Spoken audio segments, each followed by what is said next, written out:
For a second time this week, a faction of Republicans blocked the defense bill from advancing through to debate.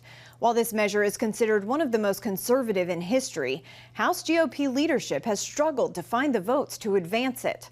Earlier this week, 5 Republican congressmen joined Democrats to block the bill from consideration, and Thursday that number rose to 6.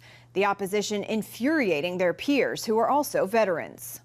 How does this look on the world stage when we can't even, as a country, as a Congress, pass a defense budget? Where do our priorities lie? Virginia Congresswoman Jen Kiggins is one of many members in her family with military service. She also represents one of the country's largest active duty military populations.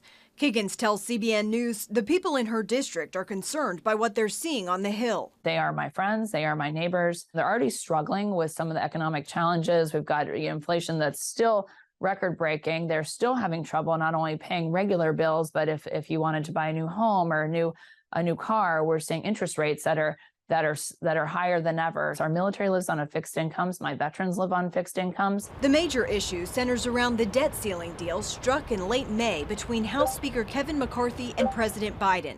In it, the administration agreed to a spending cap. But according to Dakota Wood of the Heritage Foundation, the White House has increasingly requested more money. So there are those in the Freedom Caucus and in other parts of the Republican Party says, well, wait a minute. If you're going to try to increase spending, in violation of this earlier agreement that we didn't necessarily agree with, but we, went ahead and went along with, then we're going to show again our disagreement by being very much opposed to the current budget negotiations going into the fiscal year.